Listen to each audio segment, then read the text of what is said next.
on the computer. Okay, looks like that's working. I wanted to just say one thing about our water problems being political problems. Both the Ichetucknee Alliance and our Santa Fe River are federally recognized educational nonprofits under the 501c3 rubric. And as such, we can neither endorse nor oppose individual candidates for public office. So we have to be really careful about that, or we could lose that nonprofit status. What we can do is educate people about the process and what's involved in the political process and what's involved in the kinds of things that Ryan's going to talk about tonight. So we do have some limitations, but we can talk about some things, and that's where we are. We're getting ready to start an election year. So we will never tell you how to vote, who to vote for. What we will tell you is that voting is extremely important. And I want to say a little bit about Ryan, our presenter tonight. Ryan Smart is the executive director of the Florida Springs Council, which is the only statewide group focused exclusively on advocacy for our world-class springs and rivers. The Ichetucknee Alliance and our Santa Fe River are founding members of the Florida Springs Council. The council began in 2014 as a consortium of member organizations from all over the state and has since expanded to include individual members. The council lobbies in Tallahassee for more protective springs laws, monitors agency rulemaking, mounts legal challenges to state actions when necessary, and mobilizes people to action wherever a spring is under threat. I first met Ryan when he was a grad student at the University of Florida, and I was working for Florida's Eden as that group's Blue Path coordinator. I was impressed then with his knowledge of public policy and his commitment to working on water issues. And as I've watched him work with FSC, I've gotten even more impressed. So welcome, Ryan, and thanks for agreeing to give us this update on what we might expect from the legislature in 2022. Thanks a lot, Lou. I think it's been almost 10 years now. Yeah, since I first met long you. time. Hard to believe. Thank you very much for having me. As Lou said, I'm Ryan Smart. I'm the executive director of the Florida Springs Council as my day job. I'm also the volunteer president of Three Rivers Trust, which provides grant funding for worthwhile projects in the Ichetucknee, Santa Fe, and Suwannee basins. So, you know, we're always looking for good projects that'll make a meaningful impact on the health of those rivers. So if anybody has an idea, this is a good crowd to mention that too. Feel free to reach out to me offline. As Lou said, hold the questions till the end. If you have a particularly poignant question, you want to put it in the chat. If I see it as I'm going, I'll try to stop. When I do these things live, I always take questions as I go, but it can be a little bit harder here on Zoom. So I'm going to try to share my screen.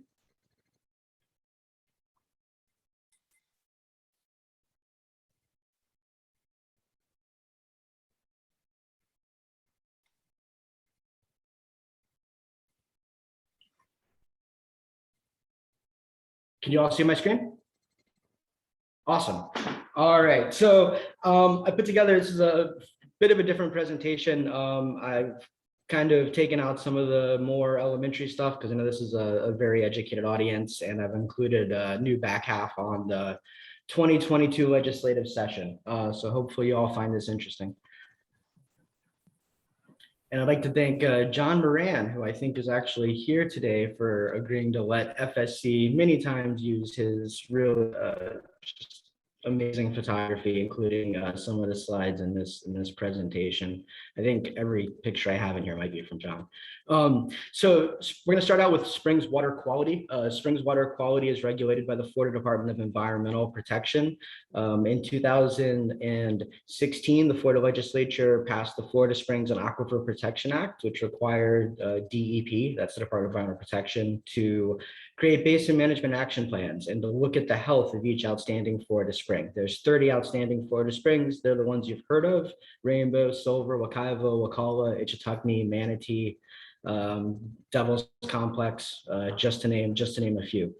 And when DEP finished their analysis, they found that 80% or 24 of those 30 springs were impaired by excessive nitrogen pollution that was impacting the ecosystems, leading to algae outbreaks like the ones you see in these pictures. Many of these springs are not a little bit polluted, but they are 3, 5, 10 times the state water quality goal to protect environmental systems. And that results in excessive algae that forms mats at the water surface, covers native vegetation, making it difficult for sunlight to reach plants.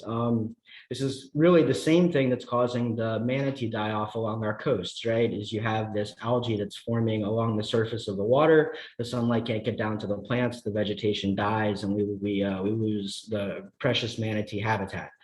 So the same problem we're seeing in our springs is the same thing we're seeing in the coast, and it really has the same causes. So those basin management action plans came out in 2018, and for the first time, we had real state numbers on the health of our outstanding Florida springs. So I'm going to walk through a couple of things that we learned from those basin management action plans. So this pie chart represents the total nitrogen loading to all of our outstanding Florida springs. And as you can see, by far and away, the major source of nitrogen pollution to our springs is agriculture, which is especially true in the Ichetucknee, Santa Fe, Sewanee, and Nature Coast springs. The second highest source of pollution is from septic systems at about 15%. Urban fertilizers 12%, wastewater is about 3%, and drainage wells are 0.1%. This chart does not include atmospheric deposition because according to DEP, that's not something they have a method to control. So while there is loading from atmospheric deposition, the only way to reduce that loading is by reducing these major sources of pollution. We'll see that the challenges affecting rural springs are a little bit different than the challenges affecting urban springs. I think it's safe to say that the springs that have a higher load of pollution from wastewater, septic, and urban fertilizer probably will be restored more quickly. That seems to be where the state is focusing their attention.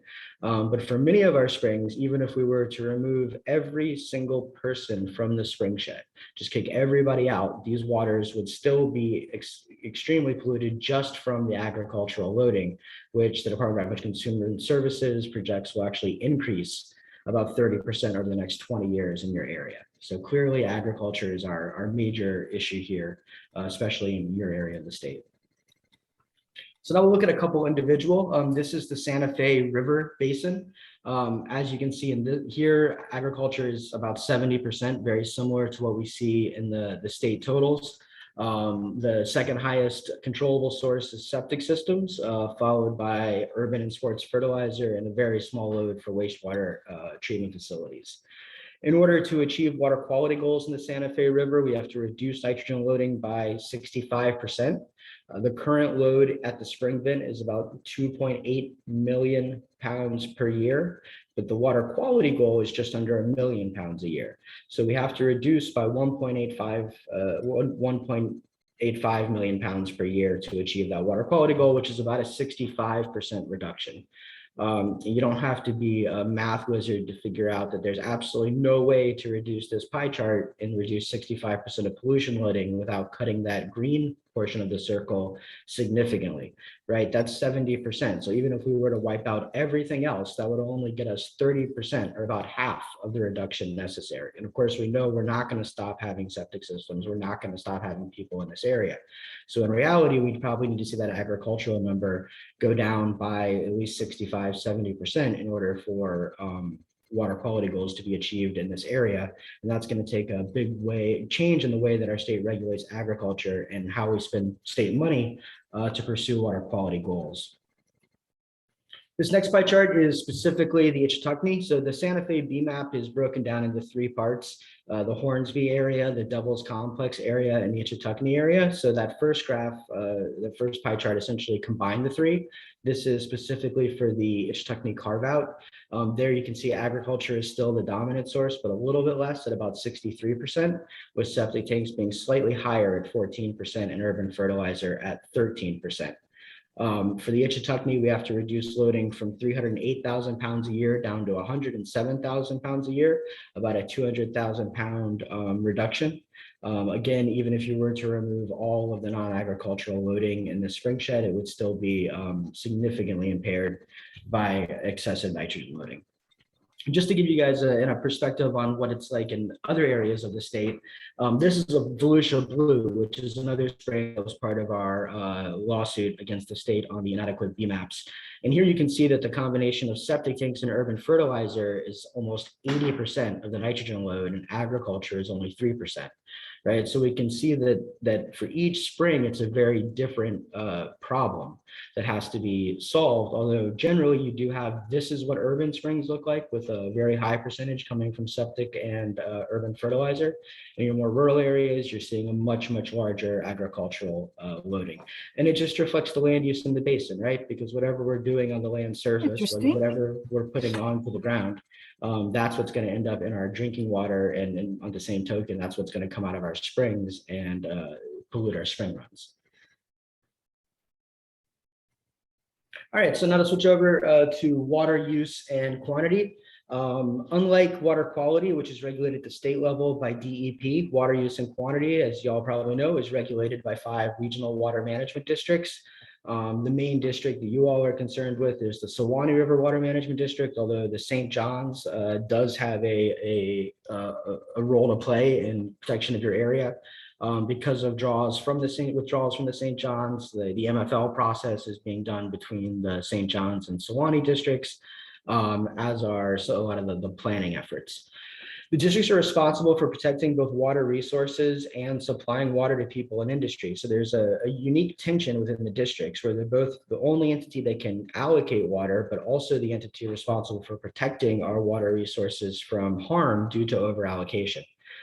That's the way it was designed. And the thought from an academic perspective was that to have that tension inside the districts was the best way to go, and it would lead to the best outcomes, as governing boards, which decide who get consumptive use permits and generally run the districts, would have to weigh the factors of the permit and come to a reasonable decision that met everyone's needs. The water management district's primary responsibilities are issuing consumptive use permits, setting the policy and levying ad valorem taxes, and setting minimum flows and levels, which are in theory protective standards to prevent withdrawals that will be harmful to our springs and rivers. So I'm going to go through a little bit of what the law is, what was thought of when it was first come up with as the model water code at the University of Florida in the late 60s and early 70s, and then the reality of where we're at today as far as how the water management districts operate, which I think has led to our over permitting of our water resources and the corresponding damage. So according to the law, we should have diverse governing boards that represent the public interest. Water management districts should have autonomy to control their own budgets and taxes. And these special districts, which are what the water management districts are, they're a type of government called a special district. This is what I spent a lot of time studying in grad school. And what you find is that the effectiveness of special districts is highly correlated with their autonomy. So the more autonomy and the more specialization you give these districts, the better they are going to perform their goals. And that's been seen in actually in some academic research that won a Nobel Prize for economics by Eleanor Ostrom, who kind of did the initial research on special districts and how to govern them.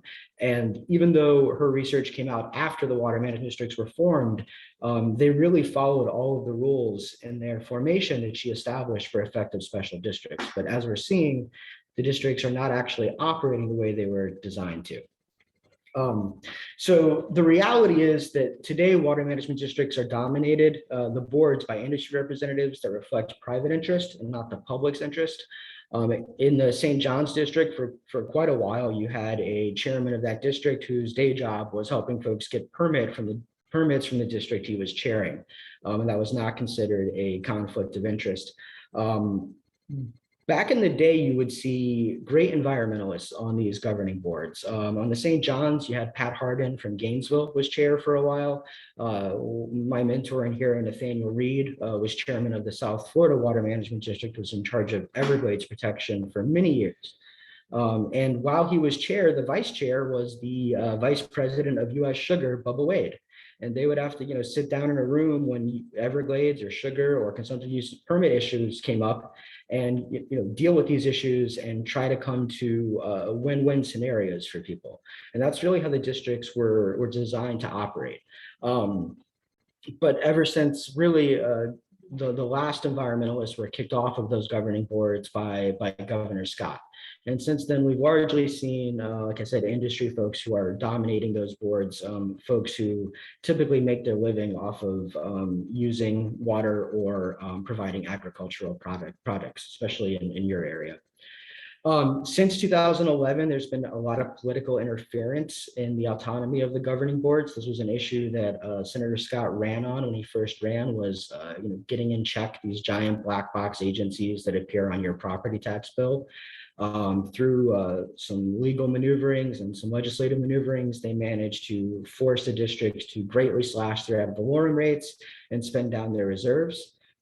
Due to those changes, water management tax revenue has been reduced by more than 40% over the past 15 years, which has decimated the water management district's staff.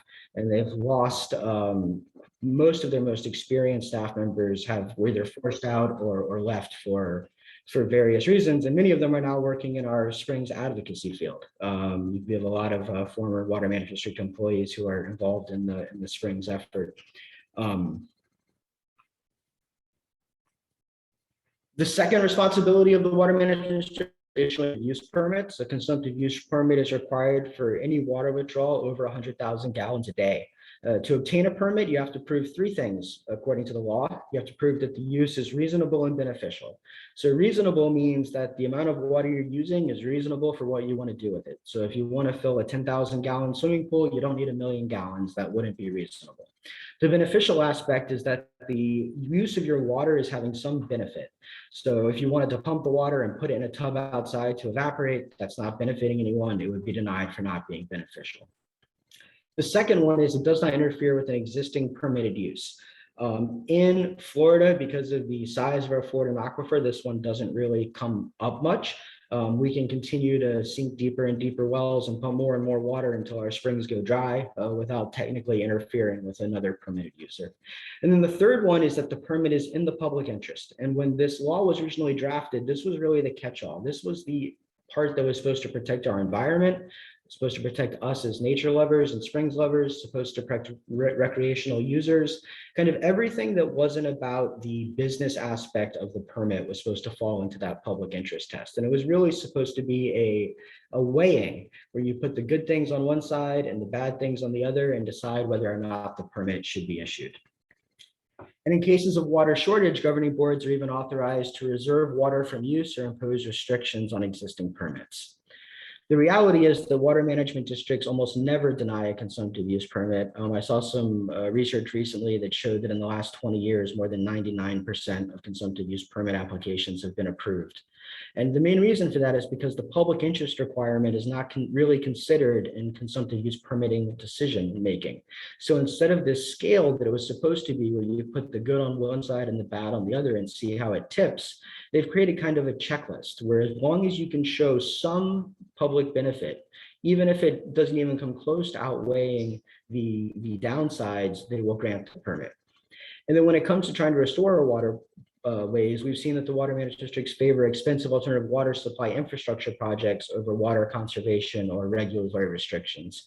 And I think the best example of that is something we all are probably pretty familiar with, which is the idea of running a pipeline from the Sewanee to the Ichetucknee to pump polluted water and basically put it in a forest, hope that it trickles down at a cost of more than $500 million. While the district continues to hand out consumptive use permits that should have never been issued. And the third one, minimum flows and levels. This is supposed to be our backstop when the permitting system has not succeeded the way it should. The districts are able to set minimum flows and levels for water bodies. These are the level at which significant harm would occur if it went below those levels. And in that situation, an MFL recovery or prevention strategy is issued by the governing board of the district and the Department of Environmental Protection, which can include all the way up to reducing and denying new consumptive use permits. But despite the clear intention of the law, MFLs are not being set at levels which are protective of springs. And of course, the Santa Fe River MFL right now is being revised, and a new draft copy is circulating. And I think we're hearing from some of our smart scientist people that what they've really done is change the level, right? So we're not actually seeing improvements in the river, even though they're proposing to take it from prevention to recovery, which is technically an upgrade. That's not based on actual improvements in the river system. That's just changing the bar, which is very similar to what they did in the Rainbow River MFL, which we challenged several years ago. And because we have a system where the legislature and governor are controlling the water management districts, denying them the budgetary and policy autonomy they need to be effective, and because the consumptive use permitting system has been broken and is largely owned by the regulated industries at this point, to where we never see consumptive use permits denied, even when a water body is already suffering and there's clearly not water available to issue the permit. And because we're not seeing minimum flows and levels effectively set and enforced is the reason that we have these big drawdowns in our springs. And these are the issues that we really need to try to address in a major way if we're going to really make progress in protecting and restoring our springs. So now I'm going to talk about a little bit of ongoing litigation that kind of dovetail well with that, because I think these are the major issues that we need to be addressing. We have two major pieces of litigation going on right now. The first one is our challenge of 15 outstanding Florida Springs basin management action plans. It's the first time in the history of the state of Florida that any groups have challenged a basin management action plan. And I'm very happy to say that Ichetucknee Alliance and our Santa Fe River were both litigants in that case that really helped us to take it to court and get as far as we've gotten. We challenged the BMAPs for 5 major reasons. The first one is they failed to achieve the TMDL within 20 years. And that's the biggest, because the entire purpose of a basin management action plan is to achieve the TMDL within 20 years. And the TMDL is the water quality goal. So a basin management action plan is a plan to take an impaired waterway and get it healthy within a 20-year time frame. Many of these BMAPs did not even come close to achieving the TMDL at 20 years. I think the one that fell the farthest, the Rainbow Springs BMAP, only reduced 18% of the necessary nitrogen production over the entire 20-year period. The second one is that they failed to meaningfully reduce agricultural loading. The BMAPs can only work with existing laws. However, there are several existing laws addressing agricultural loading that have been on the books for years and years that have not been implemented by the department, and those should have been included as part of the basin management action plan. It relies on unverified and ineffective best management practices.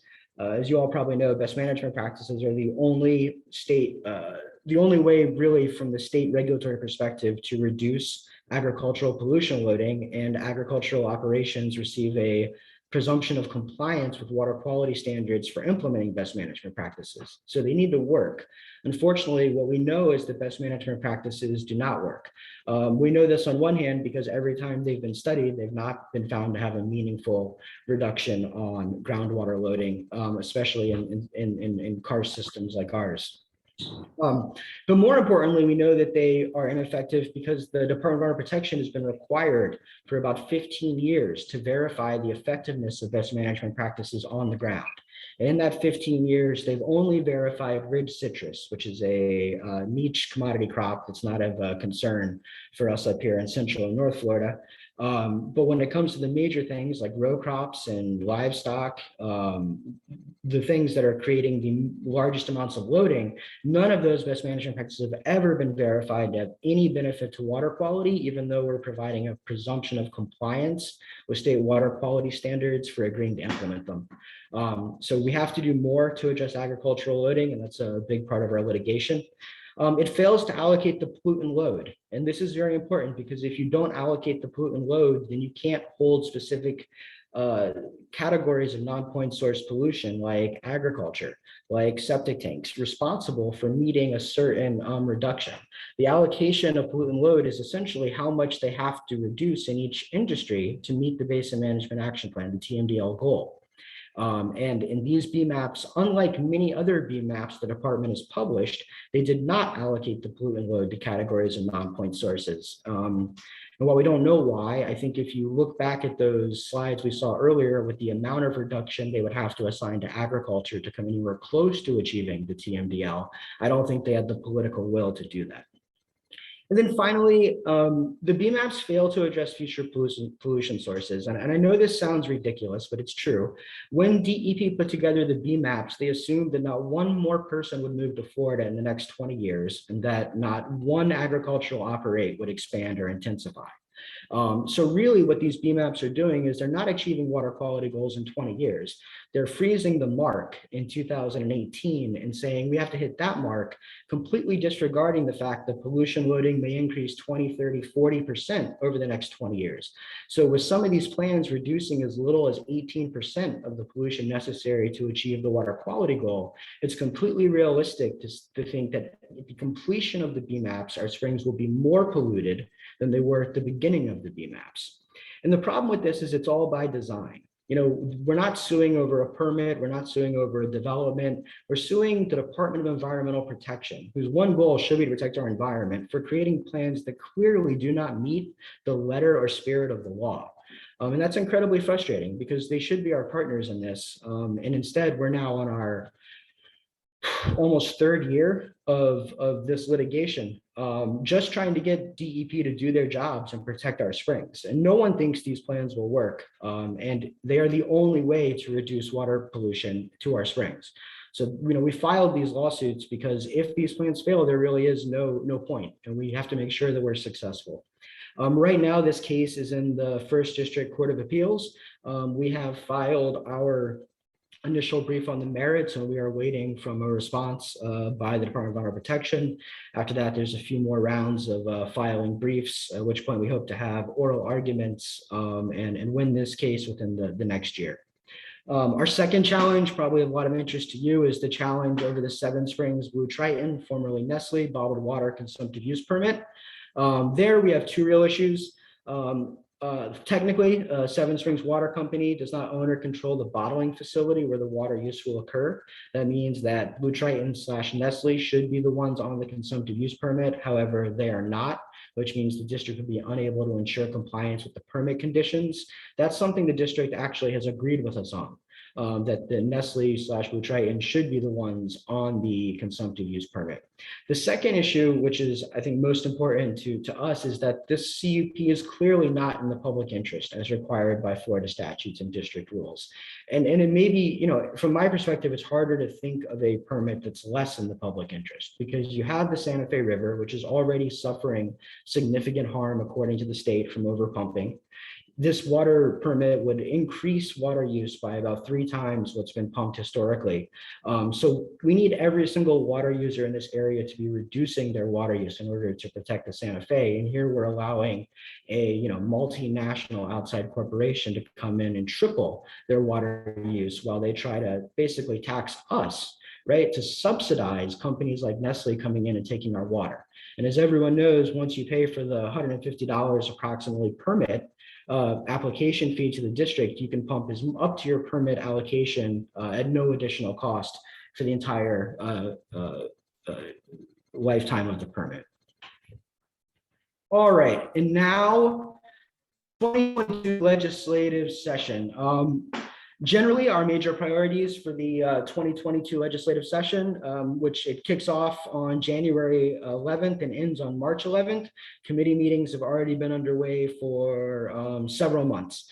And our top priorities are restoring the Ocklawaha River, implementing the recommendations of the Blue-Green Algae Task Force, enforcing and improving upon existing laws like the Florida Springs and Aquifer Protection Act, and enhanced role and increased funding for programs and projects that reduce agricultural pollution.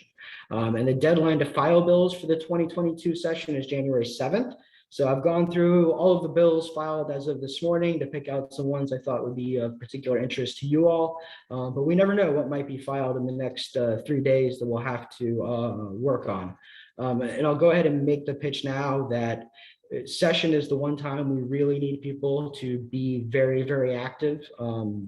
I can tell you for a fact that phone calls and emails do matter. when we can get them in large enough numbers. And, we've had legislators tell us, okay, this is going to happen or not going to happen. Please send out an email and stop the calls. Because the fact is, these folks have one or two assistants. And if they've got 5,000 calls or emails coming in a day, it really does make a difference. They hear it and they know it. So, IA does a good job of keeping everybody up to date. So does OSFR. Florida Springs Council has a free informational membership. We can get all of our emails. We've also invested in a fancy advocacy system that allows us to connect you directly to your legislators based on where you live. So I really just encourage everyone, if there's bills in here that you think we should be working on, when you see those emails from us, please take a moment, make a phone call, send an email. There's a lot of stuff we really need to defeat this year, and we need your help to do it because there's no other way. So start out with some good things. 32 House Bill 561 is the recommendations of the Blue Green Algae Task Force. As I've talked about for quite a while, most of the recommendations of the Blue Green Algae Task Force have not been implemented by the legislature. Ironically, the legislature continues to give them more than $10 million a year to make recommendations to be implemented, but then promptly ignores those recommendations and does whatever they want. The most important provision, or the one that's probably the most significant, is a mandatory 5-year septic tank inspections. That is a statewide goal that was originally passed about 10 years ago and then repealed. This would bring those back. Of course, even a properly functioning septic tank is very bad for our springs and waters if they are in a high enough concentration. So it's not like we're only concerned about leaking or broken septic systems. But I think what's most important about this is it provides an inflection point, an opportunity for people who are on conventional septic systems but have an opportunity to upgrade there to a nutrient removing septic system or to connect to central sewer. It provides a point where they'll have another expense that they would have to pay if they don't do it. So it kind of breaks the myth that septic tanks are free and puts a cost on it. And hopefully that will help move people from septic tanks in areas where we need to get rid of them to central sewer. It is scheduled for its first committee stop on Monday in Environmental and Natural Resources Committee. This is a bill that FSC helped draft initially. It's been significantly watered down since it was filed last year, but it's still a good bill that we support and hope to see passed. The second bill is an agricultural practices bill, Senate Bill 904, House Bill 807. This is actually a bill that was proposed by the Department of Agriculture and Consumer Services, so they support this bill.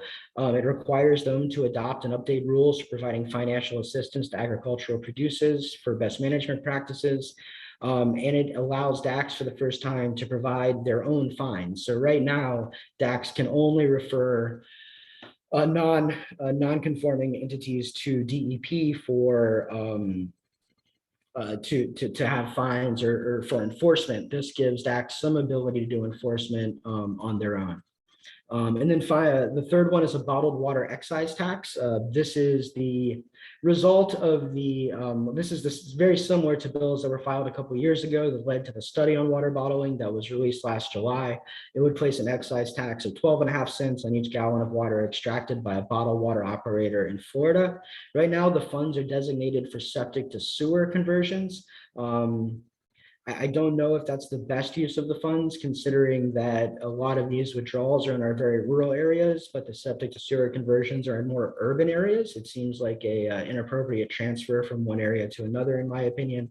And these funds would be better, used for projects that actually offset the thing that we're trying to stop here, right? It's the harm from the water bottling that we're trying to stop. And in economic theory, it's usually good when you apply something like this excise tax back to the problem that you're trying to solve. That's a bill we also support.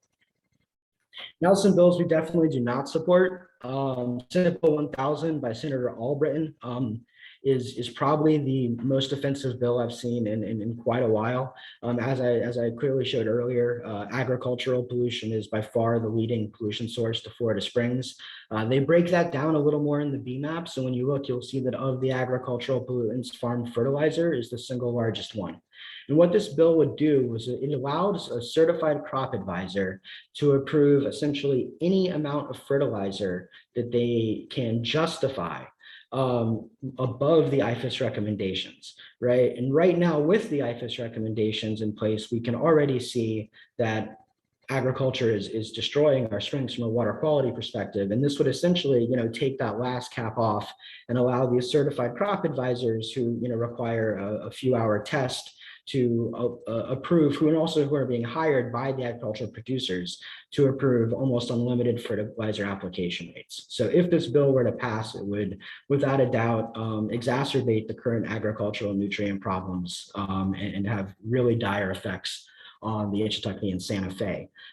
This bill does not have a House sponsor at this point, which is a good thing. But again, we have a few days left, and I would be surprised if we don't see one, especially because this bill was also on the committee agenda for January 10th. This is a bill that FSC will really be focused on stopping this year. There's really no way to improvement. It's just a bad idea. And one thing I think that's very notable is in this entire new language in this bill, nowhere is water quality mentioned. So this bill doesn't even take into account the fact that agriculture is killing our springs because of excessive fertilizer use.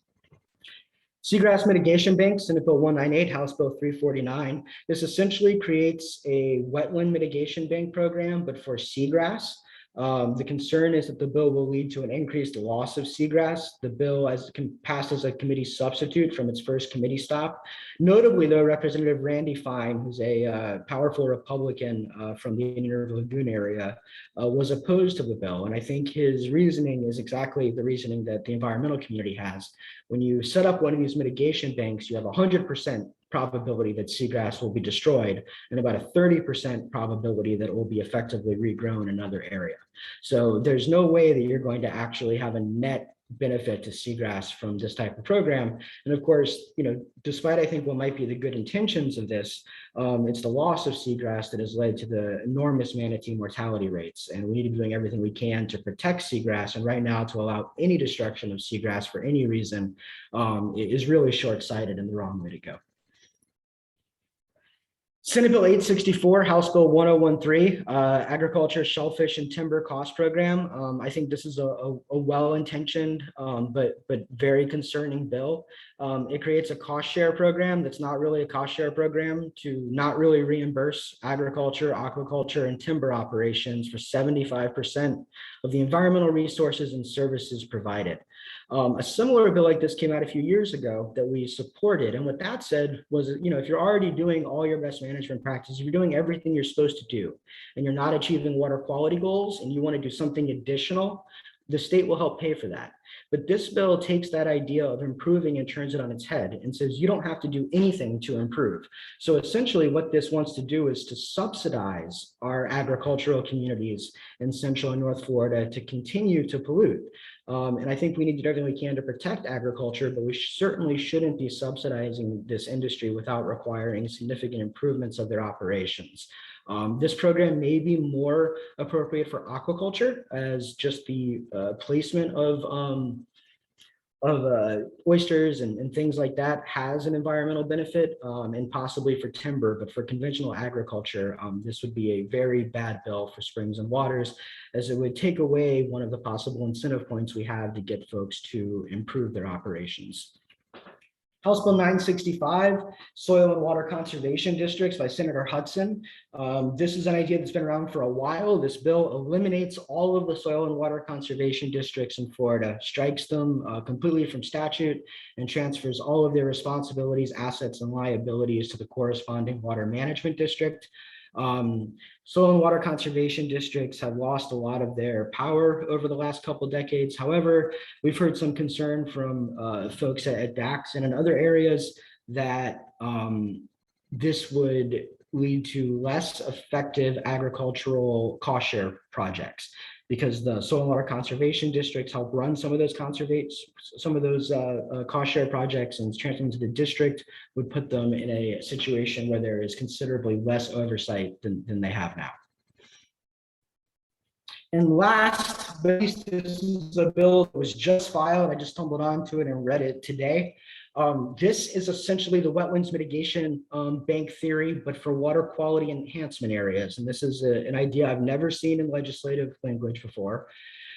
But it essentially allows the landowner to take an existing piece of land or wetland and to create a water quality enhancement area, and then to sell enhancement credits to permit applicants or entities seeking to meet an assigned basin management action plan allocation. They can be sold within an enhancement service area, which is the same as the basin management action plan. And local governments, water management districts cannot sell credits, impose regulations, or deny the use of enhancement credits. Very similar issues to what I discussed with seagrass mitigation banking. You end up with a net loss whenever you do these kind of things. We had one of our attorneys look at this bill today and describe it as the way to make sure you pollute as much as possible. And I think that's probably true. Of course, if you're trying to improve water quality to Devil's Complex Springs, setting something up way over in the Hornsby Ichetucknee basins is not going to have that effect, even though it would be in the same enhancement service area. I don't think whoever wrote this bill really understands how BMAPs work, or they're very intentionally trying to create a program that allows for additional pollution under the guise of a credit program.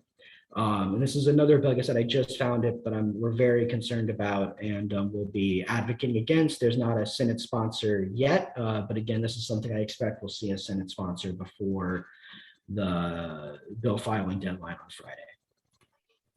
And that's it. I think I'm right on time. Okay, great. So I really hope you all, if probably most of you are, but if you're not a member of the Florida Springs Council, please consider it. At least sign up for the free informational membership that allows you to use our advocacy system during session. I know you're all already OSFR and IA members, so we're not looking for your money. Keep supporting IA and OSFR, but it really does make a difference when we can get that information to you directly and have tie you into our advocacy system. And of course, follow us on social media. And I really appreciate being here, and I'm happy to take as many questions as folks have. I think Marilee had a question that she posted in the chat that I didn't really understand. Marilee, if you want to unmute yourself and Sure. ask. Yeah, thank you. Ryan, you have, I guess it's House Bill 965 listed twice. You have it as the strike all soil and water, and then you also have it as the environmental management. Is that right? No. Okay.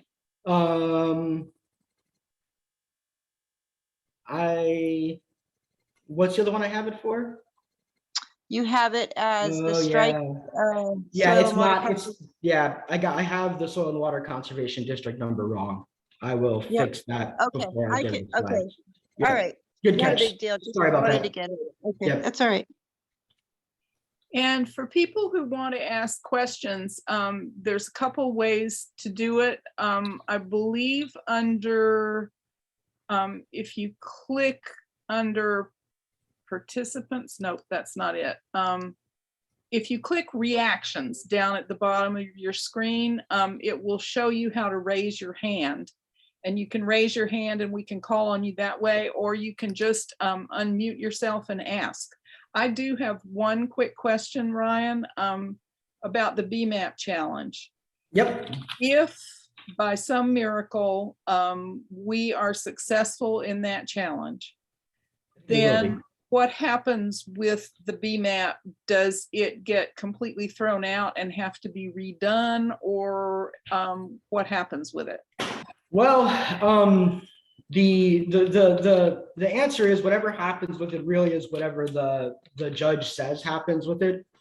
And I think a lot of that will depend on when the ruling comes down. One way or another, if we're successful, the judge will order DEP to write and adopt a new BMAP that meets whatever elements of the case we're able to prove. So for instance, a BMAP that actually achieves water quality goals or has TMD allocations or addresses future loading.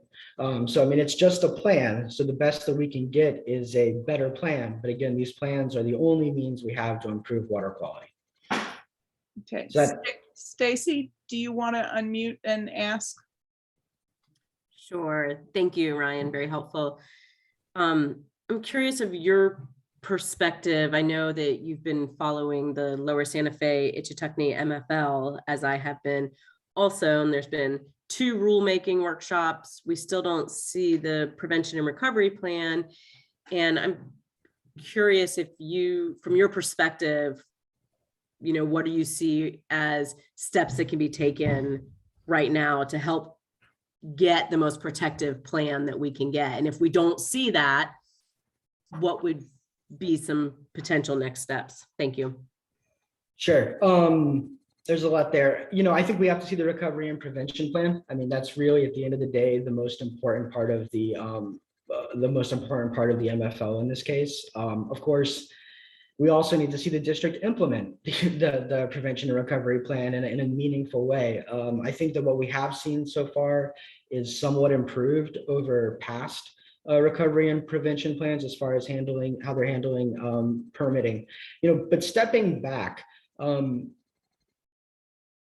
and looking at the MFL itself, the 2016 Florida Springs and Aquifer Protection Act requires the water management districts to adopt MFLs for outstanding Florida springs.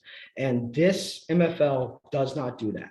This provides an MFL for the rivers, right? So an MFL for the rivers is not necessarily going to be protective of an MFL for the outstanding Florida springs, for Hornsby, for Ichetucknee, for Devil's Complex. So I think that as it stands right now, the MFL clearly is not in line with state law and has to be rewritten to include gauges that actually get to spring flow, because that's clearly all sets. And I think, that was a comment that was made by one of the peer reviewers. And I don't think you can have a protective MFL for the Santa Fe Springs that's not actually gauged at the springs.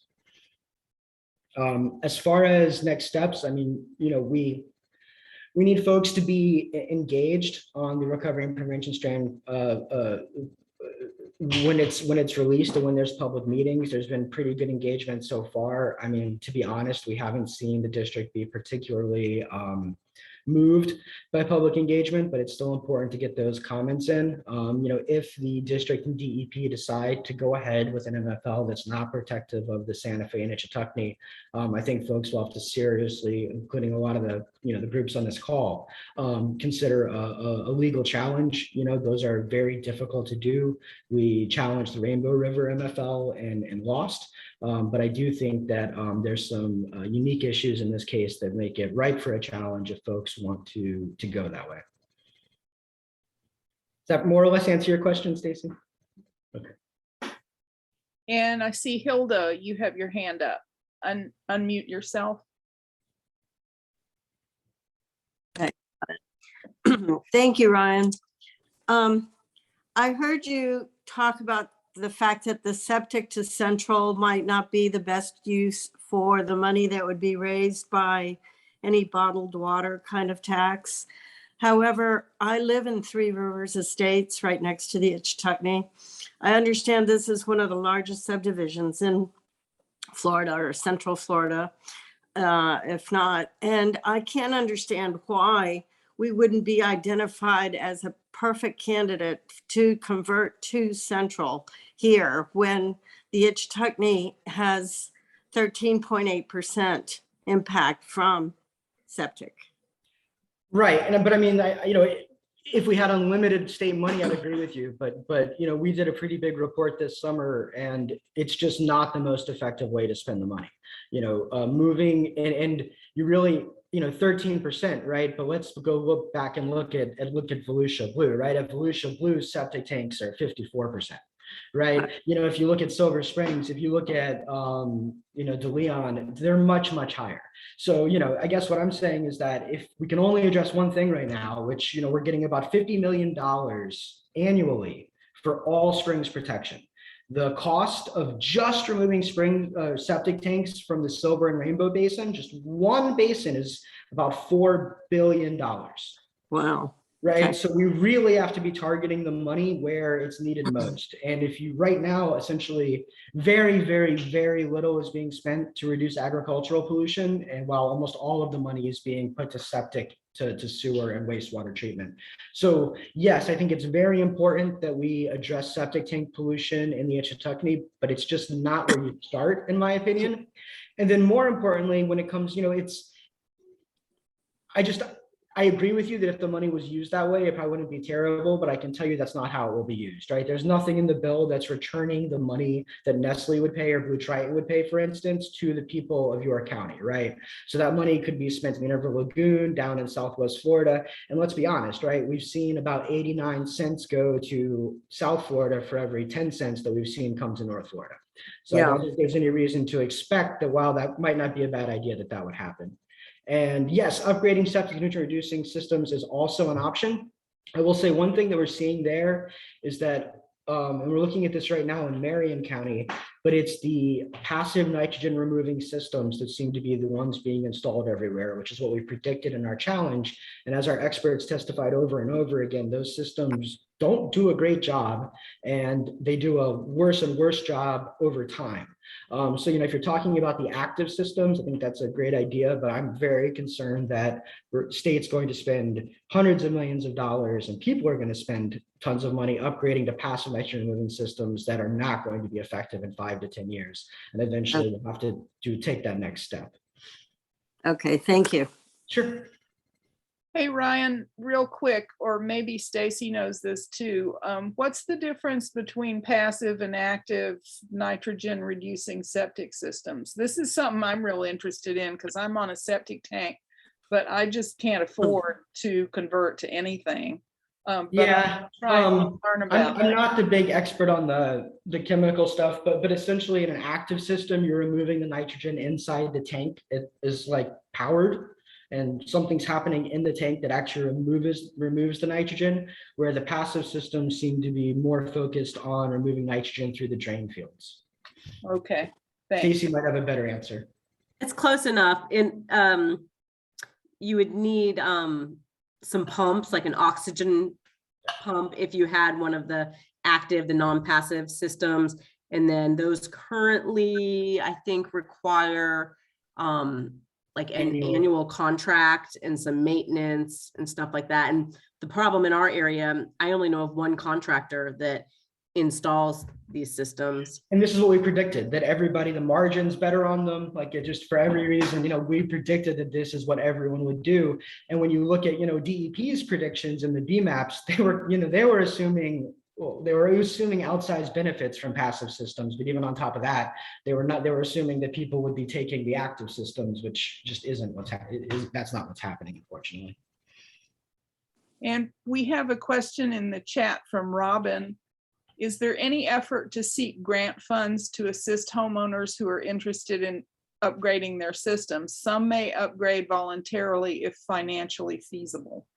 Right. I mean, this comes back to what I was just saying. I mean, we have about $50 million most years. We had 75 million last year, $50 million every other year for statewide springs protection. There is some cost share, there is other things, but that's the money coming from the state. So, those programs should be out there, but there's just not enough money statewide to provide that kind of funding to everyone. And we really need a dedicated, much larger dedicated springs pot of funding to do these kind of things. Because I mean, yeah, the state, that originally when this was proposed, it was going to cost homeowners nothing, and then they kind of moved to, well, maybe it'll cost them everything, and now they've got cost share programs, and they really need to figure out a system that works.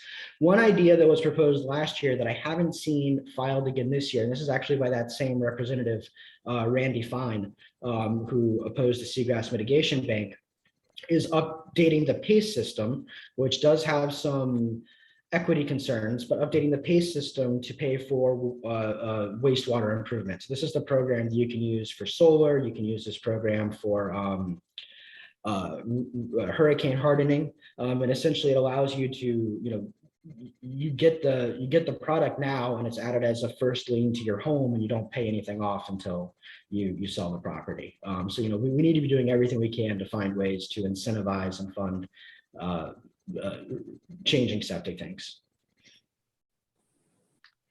Yeah, and Robin commented, I was thinking there may be federal funds available and nonprofit organizations like the Ichetucknee Alliance or OSFR would qualify to apply. It can really only be local governments when That's- you're dealing with utilities. I mean, yeah, I don't know how a nonprofit could operate that, because I mean, there's just, especially if central sewer, you have to run the lines. There's just so much to deal with. Right. And Stacy has another question. Any suggestions on how to get traction at revisiting the three-prong test for consumptive use permits? That's Yeah, I mean, I think that for FSC, that is the goal, particularly to get the public interest test considered, which it's not. I think that if we can be successful in winning the public interest argument in the Blue Triton Seven Springs case, that will put everybody on notice. And we will have you can't really set precedent in administrative court, but I think it will send a notice out. We also have, two other cases that we're considering but haven't filed that get to that issue. And we've been working with a very talented UF law student, looking at how we might tackle those things. There's a whole bunch of stuff that's either not being done. One thing I didn't talk about today, but the state was required to pass a rule to protect outstanding Florida springs from harmful water withdrawals like Nestle 6 years ago. And DEP has done nothing to advance that rulemaking, even though they have done the Central Florida Water Initiative. They have taken over wetlands permitting. They've done a lot of other things, but they've completely refused to do the one piece of rulemaking that was actually protective of springs. So there's a lot that we can do, but I think the public interest test is the key. And I think that also just getting better governing boards. We can't really, not saying who you should vote for by any means, but we had to threaten to sue this governor just to get him to make the crappy appointments he made. So if you care about water management districts, doesn't take a graduate degree in water studies to understand that the districts have really gone down the tube, especially in the last few years. And the governor has the ability to appoint folks and change that. part of the problem, I'm just going to insert myself here, with the public interest test is that the public interest has never actually been defined. And I had some conversations with Bob Palmer about this, and I think he may still be on the call. There's concerns about who gets to define what the public interest means. I think if we at the Ichetucknee Alliance were to define it, we would define it completely differently from if the water management districts define it. But and I know Bob had some students who did a long article about this. Bob Palmer, if you're on, do you want to unmute and say anything about this? Sure, here I am. You woke me up, Lou. Hey. Hey.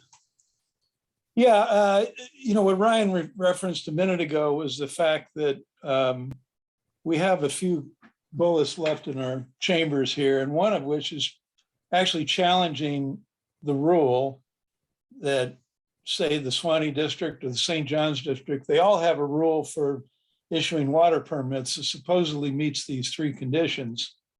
And you're right, we did have a very talented student write a paper on this. And I got him to last semester to work with us for another good chunk of time to refine that and to figure out exactly how one would challenge the rule. And he's putting the finishing touches on that document, which, if we have to go this route, for instance, if we lose the Nestle case in the appeals court, really the best option from that point on is to challenge the rule under which the permit was issued. And I think the argument we'd make is the district, and in fact, all the districts, never consider public interest. They don't really have, as you point out, they don't really have a definition of it. but they are in fact required to consider it in every permit. And if you read the staff reports in the permit, it's laughable. They just say, we considered the public interest and we found that it was met. That's basically what they say. So the notion here would be to actually challenge the rule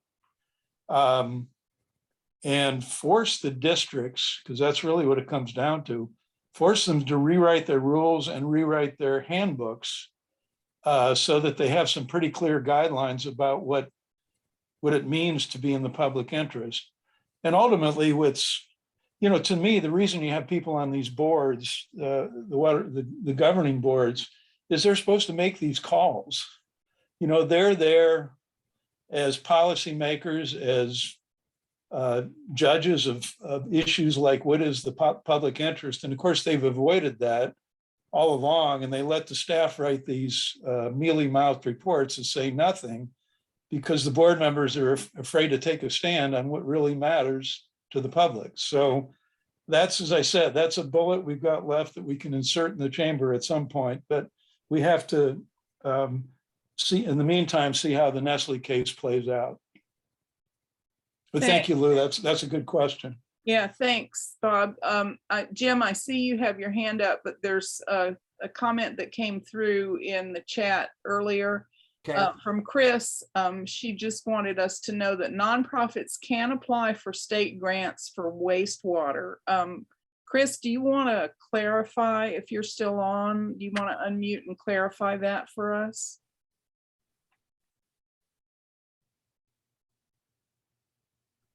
She may not still be here.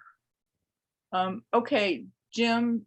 I was only going to mention, I think Amy Brown of Swanee River District one time said that the districts interpret their laws, state laws, and see it as their responsibility to give water to anybody who has a need for it. And I think that's why they disregard so blatantly the public interest. They see it as their obligation, and that's why they issue these permits. I think the only time the Swanee River one we looked up one time, the only time they didn't issue one was because the guy couldn't fill it out right, something like that. But anyway, I think that's part of the reason, at least with that. Yeah, so I'll just piggyback on that and say there is language in state law that says that the districts will supply water to every user that meets the requirements for a consumptive use permit. Our argument is they don't meet the requirements. I agree with you. Right? I mean, they're essentially just taking that, they love to take that one sentence in state law and act like that's the entire water policy law of the state. We give water to whoever wants it. And, that ignores everything else that's there to protect our water resources. I think that's our big problem. Yeah.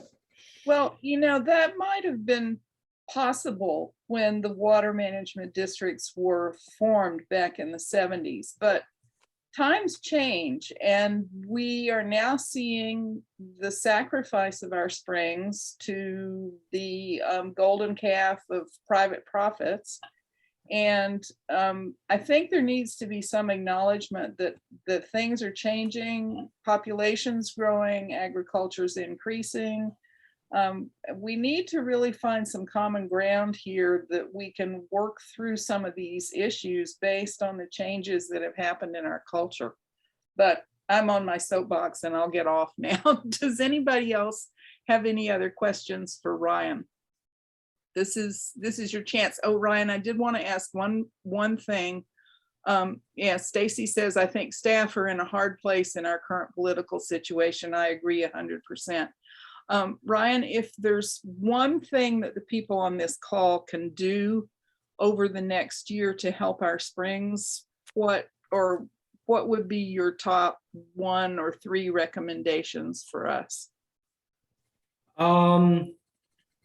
Well, it's going to sound like I'm pandering, but I think, Lou, you should send John Jopling's op-ed from late December around to everybody, because I think the things that were in that op-ed were perfect. And what I liked about it was, what everybody can do is a little bit different based on, who you are.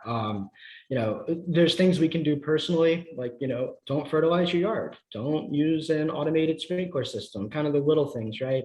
But all I can think about right now is legislative session. And, the fertilizer bill, the water quality credits bill, the paying for non-existent environmental services. There's a lot of scary stuff out there this year that would really set our efforts back, especially in this area. So, with the session kicking off on Monday, be involved, just send an email. We always give examples, make a phone call, do what you can. I'm going to be up in Tallahassee, I think, starting Monday off and on, and we will do our best to advocate. But, we really need the combined power of all of our member groups to be able to be effective. Yeah, and I hope everybody on this call, if you haven't already, please go to the Springs Council's website and sign up for that Informed Citizens alerts. So that will tell you very quickly what you can do to help. Okay, thank you, everybody. If there's no more questions, I think we'll wind this up. Y'all stay safe. Thanks, everybody. Have a great night. Bye. Thank you. Thanks for organizing and thanks for all your hard work, Ryan. Good luck in Yeah. Tallahassee. Thanks for Lou and OSFR for putting this together. Thank you, Ryan. Thanks, everybody. Bye. Thank you, everybody.